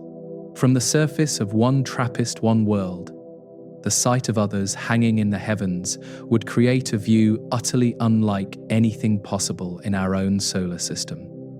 The Trappist 1 system represents one of the most remarkable planetary discoveries in the history of astronomy, revealing 7 worlds orbiting one small star. The discovery unfolded gradually over several years, with initial observations in 2016 revealing 3 planets, before follow-up studies confirmed 4 more. The system takes its name from the telescope that first detected it, the Transiting Planets and Planetesimal Small Telescope located in Chile. This modest instrument, designed specifically to monitor small, cool stars, found something extraordinary hiding in the data it patiently collected. The star at the center of this system is classified as an ultra-cool dwarf, sitting at the boundary between the smallest true stars and objects called brown dwarfs. Trappist 1 has only about 9% of our Sun's mass and is significantly cooler, glowing with a deep red light rather than the yellow-white of solar-type stars. If you replaced our Sun with Trappist 1, the sky would darken dramatically, with the star providing far less illumination than we experienced during our earthly days. This extreme dimness means planets must orbit very close to receive enough warmth to potentially maintain liquid water on their surfaces. All 7 planets in the Trappist 1 system orbit closer to their star than Mercury orbits our Sun in our own familiar neighborhood. The innermost planet, designated Trappist 1b, completes one orbit in just 1.5 Earth days, circling its star at tremendous speed. Even the outermost known planet, Trappist 1h, takes only about 19 days to complete its year around the dim stellar ember. This compact arrangement means the entire planetary system would fit comfortably inside the orbit of Mercury, with room to spare around the edges. Such close orbits virtually guarantee that all 7 planets are tidally locked to their star, with each showing one permanent face to the light. The gravitational forces at these short distances would have slowed any original rotation within the first few 100 million years of each planet's existence. Today, each world likely presents the same hemisphere to Trappist 1 permanently, with daysides, nightsides, and terminator zones circling each of them. The system provides an unprecedented opportunity to study 7 tidally locked worlds simultaneously, comparing their properties and characteristics. The sizes of the Trappist 1 planets are remarkably similar to Earth, making them particularly interesting targets for habitability studies and research. All 7 have radii within about 15% of Earth's radius, placing them firmly in the category of rocky, terrestrial worlds rather than gas giants. Their masses are harder to determine precisely, but appear to range from about half to slightly more than Earth's mass for different planets. This consistency in size suggests similar formation processes created all 7 from the materials surrounding the young star. 3 of the planets, Trappist 1e, F, and G, orbit within the star's habitable zone where temperatures might permit liquid water to exist. Trappist 1e is particularly intriguing, with size and density measurements suggesting a rocky composition similar to our own planet's makeup. This world receives about the same amount of stellar energy that Mars receives from our Sun, though the different spectral quality of the light complicates comparisons. Trappist 1F and G are slightly larger and cooler, orbiting at the outer edge of the habitable zone, where water might exist, but conditions are uncertain. The densities of these planets, calculated from their sizes and masses, reveal fascinating hints about their internal compositions and structures. Some appear to have densities lower than Earth's, which could indicate significant water content, perhaps as much as several % of their total mass. For comparison, Earth's water content is less than 1/10 of 1% by mass, making these worlds potentially far wetter than ours. Others have densities closer to Earth's, suggesting rocky compositions with iron cores similar to our own planet's interior structure. One of the most remarkable aspects of the Trappist 1 system is the orbital resonance that links all 7 planets in an intricate gravitational dance. Orbital resonances occur when planets' orbital periods form simple numerical ratios with each other, like 2:3 or 3:4. In Trappist 1, the planets are locked in a chain of resonances, with each planet's orbit related to its neighbors by these whole number ratios. This configuration helps stabilize the system, allowing the tightly packed planets to avoid gravitational chaos and collisions over billions of years. The resonance chain means that the planets periodically align in predictable patterns, exerting gravitational tugs on each other in regular rhythms. These interactions cause slight variations in orbital timing that astronomers can detect through careful observations of transit times. By measuring these variations, scientists can determine the masses of the planets with greater precision than the radial velocity method allows alone. The TRAPPIST-1 system thus provides an ideal laboratory for weighing distant worlds through gravitational effects alone. From the surface of any TRAPPIST-1 planet, the neighboring worlds would present a spectacular sight, unlike anything possible in our own solar system. Because the planets orbit so close together, they would appear as disks in each other's skies, rather than as mere points of light. From TRAPPIST-1F, for instance, the inner planet TRAPPIST-1e might appear several times larger than our Moon does from Earth when closest. The other planets would display visible disks as well, creating a sky populated with multiple worlds, showing surface features. The view from TRAPPIST-1e, looking outward, would reveal its outer neighbors hanging in the eternal twilight sky of the terminator zone.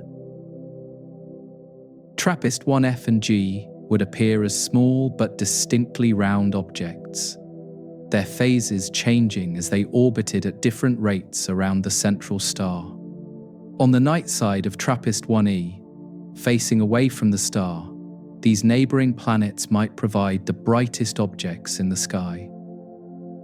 Unlike the distant points of light we call planets in Earth's night sky, these worlds would feel close, almost reachable. The star itself would appear large and red from any of its planets, dominating the dayside sky with its deep crimson glow. From TRAPPIST-1e, the star might appear about 3 times larger in angular diameter than our Sun appears from Earth.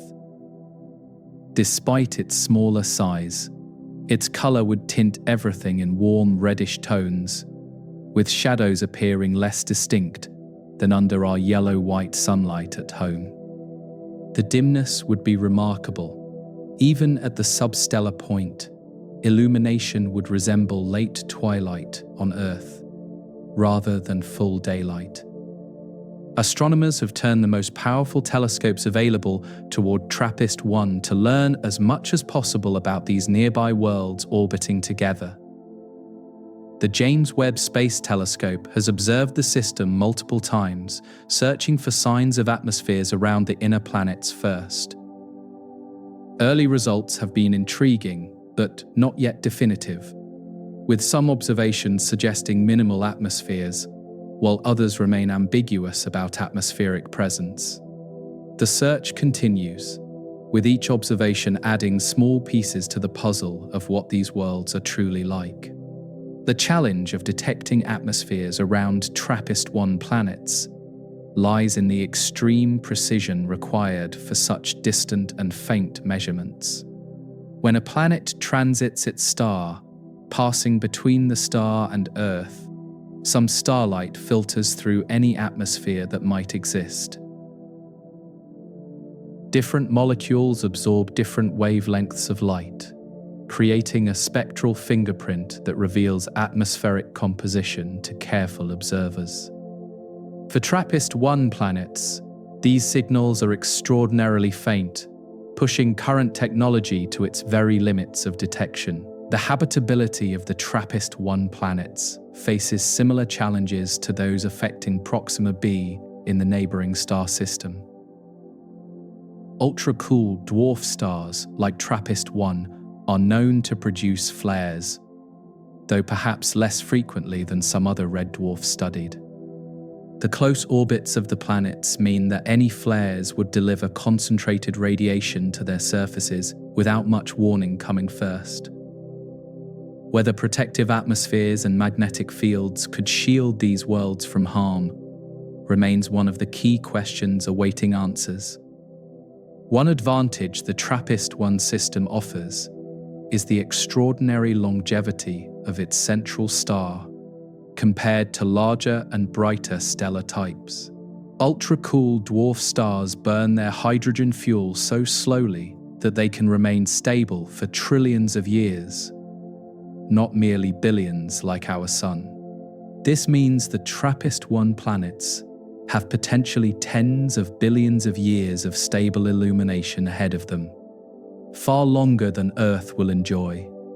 If life can establish itself on any of these worlds, it would have almost unlimited time to evolve and develop in complexity. The compactness of the system also raises intriguing questions about the potential for life to spread between worlds if it arises. Material ejected from one planet by asteroid impacts could potentially reach neighboring worlds given the short distances involved in this packed system. Microorganisms might conceivably survive such journeys, seeding multiple planets from a single origin point where life first emerged successfully. This possibility, called panspermia, seems more plausible in Trappist-1 than in our own widely spaced solar system. Each of the 7 planets remains a distinct world with its own unique characteristics, despite their similarities in size and composition. The innermost planets, B and C, receive too much stellar radiation to be habitable by our current understanding of what life requires. The outermost planets, G and H, may be too cold unless substantial atmospheric greenhouse effects warm their surfaces above freezing. The middle planets, particularly E and F, represent the best candidates for conditions permitting liquid water and potentially life. Future observations will continue to refine our understanding of this remarkable planetary system and its individual member worlds. New telescopes coming online in the next decade will provide improved capabilities for characterizing exoplanet atmospheres and surfaces from afar. The Trappist-1 planets, being relatively nearby and transiting a small dim star, are ideal targets for these advanced instruments now operating. Each discovery about this system teaches us more about how tidally locked worlds work and whether they might host life. The existence of Trappist-1 demonstrates that systems of multiple potentially habitable worlds can form around small, cool stars throughout the galaxy. Red dwarfs are the most common type of star, comprising roughly 3/4 of all stars in our galactic neighborhood and beyond. If systems like Trappist-1 are common around such stars, then tidally locked potentially habitable worlds might vastly outnumber planets like Earth. The implications for the abundance of life in the universe depend heavily on understanding whether these strange, one-faced worlds can truly support biology. For now, Trappist-1 remains a distant but accessible laboratory for understanding some of the most common planets in our galaxy today.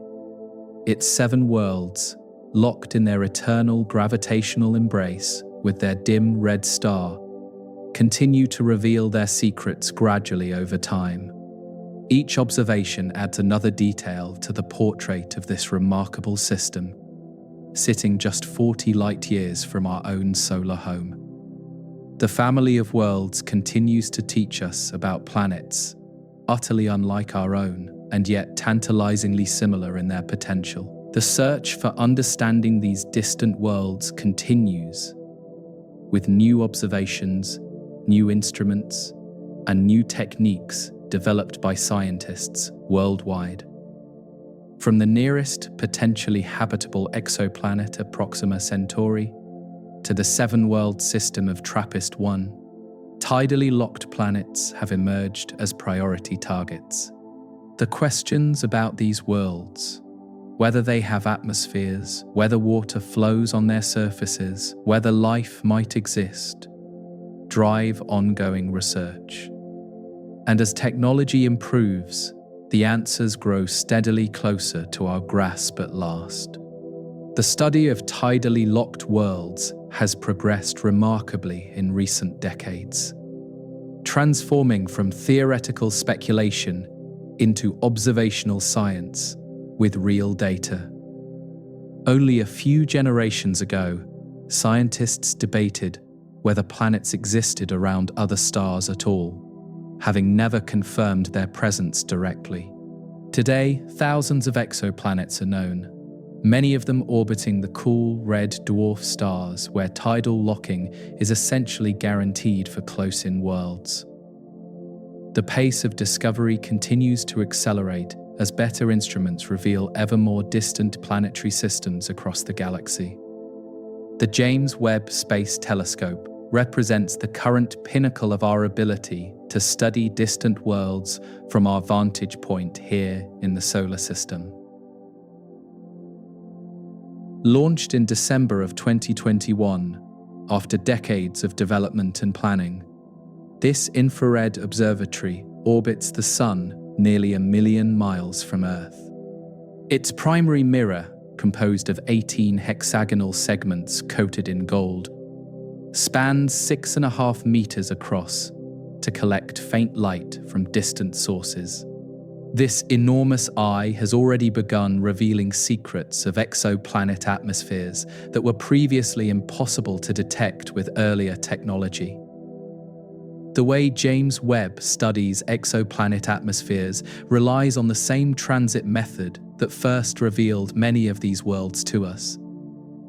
When a planet passes in front of its star, as seen from Earth, some starlight filters through any atmosphere the planet possesses.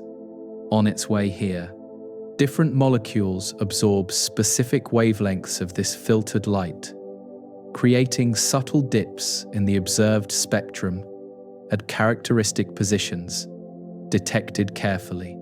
By analyzing these spectral fingerprints, scientists can determine what gases are present in the atmosphere of a world many light years distant. Early observations by James Webb have already provided fascinating hints about some tidally locked worlds in nearby systems being studied. Several planets in the Trappist 1 system have been observed during transits, with scientists searching for signs of atmospheric gases. Some results suggest that the innermost planets may have lost any substantial atmospheres to stellar radiation over billions of years of exposure. Other observations remain ambiguous, with the signals too faint to distinguish definitively between atmospheric presence and absence for now. The search for biosignatures represents one of the most exciting frontiers in exoplanet science, as telescope capabilities continue to improve yearly. Biosignatures are chemical signs in a planetary atmosphere that might indicate the presence of life on the surface below. On Earth, the combination of oxygen, methane, and other gases in our atmosphere exists only because living organisms continuously replenish them over time. Finding similar combinations on a distant exoplanet would suggest, though not prove, that life might exist there as well. Oxygen alone does not necessarily indicate life, as geological processes can produce it without any biological assistance in certain circumstances. Similarly, methane can be produced by volcanic activity, as well as by living organisms metabolizing in their environments continuously. The key is finding combinations of gases that would not persist together without some active process replenishing them against chemical equilibrium forces. Life is one such process, perhaps the most interesting one, but not the only possibility that scientists must consider carefully. The challenges of detecting biosignatures on tidally locked planets include the unique atmospheric dynamics we explored earlier in this journey together. The permanent day-night division creates weather patterns that might concentrate certain gases in specific regions of the atmosphere preferentially. Transit observations sample the atmosphere along the terminator zone, where conditions differ from both the dayside and nightside substantially. Interpreting any detected signals requires understanding how these strange global circulation patterns affect the distribution of atmospheric gases overall. Future telescopes will expand our ability to study tidally locked worlds beyond what even James Webb can achieve with current technology. The extremely large telescope, currently under construction in Chile's Atacama Desert, will have a primary mirror nearly 40 meters across when completed. This ground-based giant will be able to directly image some nearby exoplanets, seeing them as separate points of light from their host stars. Combined with spectroscopic analysis, such observations could reveal atmospheric composition and potentially surface conditions for the nearest worlds. The Nancy Grace Roman Space Telescope, scheduled for launch in the mid-2020s, will survey vast regions of sky for exoplanets using multiple techniques. Its coronagraph instrument will block stellar light to reveal faint planets orbiting nearby stars directly in images captured carefully. This capability could provide the first direct images of some tidally locked worlds, showing them as tiny dots of reflected starlight. Each such detection would open new avenues for studying what these worlds are actually like up close. Ground-based, extremely large telescopes in Hawaii and elsewhere will complement these space-based observations with their own unique capabilities and strengths. The 30-meter telescope and the giant Magellan telescope, both under development, will provide unprecedented resolution for studying distant objects. Working together with space-based observatories, these instruments will create a comprehensive picture of exoplanetary systems across the galaxy. The coming decade promises discoveries that will transform our understanding of planets beyond our solar system entirely. The patience required for astronomical discovery spans years and decades, with each observation building on those that came before it gradually. Scientists analyzing data from James Webb today are building on work begun before many of them were born, extending a legacy of discovery. The stars they study tonight will be studied by future scientists not yet in graduate school, continuing the endless process forward. This multi-generational endeavor represents humanity's collective effort to understand the cosmos we inhabit together as a species. Thousands of exoplanets have been confirmed to date, yet millions more likely await discovery in our galaxy alone, according to statistical estimates. Every star in the night sky potentially hosts its own planetary system, with worlds of every conceivable type orbiting in darkness. The Milky Way contains hundreds of billions of stars, and surveys suggest most of them have at least one planet accompanying them. The sheer numbers involved suggest that tidally locked worlds in habitable zones may number in the billions throughout our galaxy. Whether any of these worlds harbor life remains the grandest of all unanswered questions in science today, and perhaps ever. The conditions for life seem straightforward: liquid water, energy, and the right chemistry. Yet we have only one example of life's emergence confirmed. Earth's example proves that life can arise, but tells us nothing about how commonly it does so elsewhere in the universe. Tidally locked planets offer environments so different from Earth that any life there might follow entirely different pathways.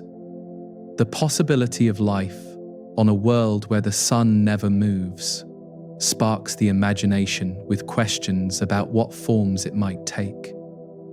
Would organisms evolve to live in the eternal twilight of the terminator zone, adapted to dim sideways light from a motionless sun? Could life exist in the frozen darkness of the nightside, perhaps around volcanic vents or in subsurface oceans warmed from below? The dayside too might host life in cooler regions away from the scorching substellar point, where heat is most intense. Photosynthesis, the process that powers most life on Earth, would work differently under the reddish light of a red dwarf star's glow. Earth plants appear green because they absorb red and blue light while reflecting green wavelengths back to our eyes predominantly. Under a redder star, plants might evolve to absorb different wavelengths, potentially appearing black to maximize energy capture from dimmer illumination. Alien forests on a tidally locked world might look utterly unlike anything on Earth. The stability of tidally locked environments might offer certain advantages for life compared to the constantly changing conditions on Earth. Organisms would not need to adapt to daily temperature swings or seasonal changes in light availability over annual cycles. A species could evolve to perfectly match one set of conditions rather than compromising between extremes experienced at different times. The predictability of the environment might allow for more specialized adaptations than the variable conditions on our own planet. These thoughts remain speculative, as we have not yet confirmed the existence of life anywhere beyond Earth in the universe. The search continues with each observation, each transit measured, each spectrum analyzed for signs of biological activity somewhere distant. Perhaps within our lifetimes, an unambiguous biosignature will be detected in the atmosphere of a world orbiting a nearby star. That discovery would transform our understanding of our place in the universe forever and completely. For now, we are left with the knowledge that such worlds exist in abundance throughout the galaxy we call home tonight. Planets where the sun never moves, where one face bakes in eternal light and the other freezes in eternal darkness, orbit countless stars. They are not exotic rarities, but perhaps among the most common potentially habitable worlds in the entire universe surrounding us. The strangeness of their conditions does not diminish their potential importance to the story of life in the cosmos. The dim red sun that never sets on these distant worlds might illuminate landscapes we can barely imagine from our vantage here. Seas that never experience night might lap against shores frozen in permanent shadow, just beyond the terminator line somewhere. Winds that have blown in the same direction for billions of years might have carved features we have no names for yet. The universe contains wonders we are only beginning to glimpse through our improving instruments and growing understanding. The journey we have taken together through this exploration has carried us from concept to mechanism to distant worlds and back again. We began with a simple idea, a world where the sun stands still, and found ourselves exploring the physics of gravity and orbits. We visited the eternal day, the eternal night, and the twilight zone between them where conditions might be moderate enough for water. We learned how atmospheres might flow and where life might find purchase on these strange and wonderful places. We found tidal locking not as an exotic phenomenon, but as a common outcome of planetary formation around the most numerous stars. Our own moon demonstrates the process in the familiar sky we see from our backyards every clear night without fail. The nearest stars host worlds that are almost certainly locked to their stellar companions, facing them forever, without turning. Systems like Trappist 1 show us that multiple such worlds can coexist around a single star in intricate gravitational harmony. The search for understanding these places continues with every passing night, as telescopes around the world and beyond gather ancient light. Scientists analyze data, build models, and propose new observations to test their ideas about what these worlds are like. The answers come slowly, across years and decades of patient work, building upon itself continuously over time. Each discovery adds to the growing picture of a universe far richer and stranger than our ancestors could have imagined. And somewhere out there, perhaps closer than we know, a world turns one face towards its dim red sun and never looks away. The light falls on mountains or seas or plains we have never seen, illuminating a landscape that has not changed in billions of years. The darkness on the far side hides whatever mysteries lie there, waiting for instruments that do not yet exist to reveal them. These worlds are real, they are numerous, and they are waiting quietly for us to understand them better. The night here on Earth continues as it always has, with stars wheeling overhead in their familiar patterns through the hours passing. The same sky that shows us these distant suns also shows us the moon, our own tidally locked companion following its monthly path. The universe operates according to the same physical laws everywhere, from our neighboring satellite to stars 40 light-years distant. What we learn close to home applies across the cosmos, connecting everything through the shared language of nature. The sun will rise here eventually, as it does every morning, climbing from the horizon and crossing the sky, and setting again. We take this motion for granted, having experienced it every day of our lives on this turning world of ours.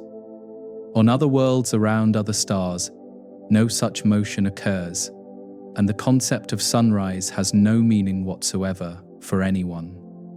The diversity of planetary conditions in the universe far exceeds what we experience in our single solar system alone. That diversity is not frightening, but fascinating. A reminder that reality contains more than we might have guessed from our limited perspective.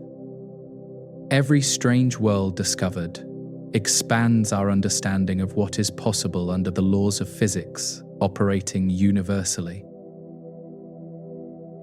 Tidally locked planets, once thought inhospitable, now appear as plausible abodes for life across the galaxy we inhabit together. The universe continues to surprise us with its creativity and abundance, revealed through patient observation and study. The information we have explored together tonight represents a snapshot of current scientific understanding as it exists today only. Future discoveries will refine, expand, and perhaps overturn some of what we have discussed as new data arrives. This process of learning and revision is how science works, always provisional and always improving over time gradually. The uncertainty is not a weakness but a strength, ensuring that understanding continues to deepen rather than stagnate. The night grows late, and the exploration draws naturally towards its close, here at the end of our journey together. The worlds we have visited in our minds continue to orbit their stars, unchanged by our attention or understanding of them. The searches continue, the telescopes gather their photons, and the scientists work to make sense of what the universe reveals tonight. All of it happens whether we pay attention or not.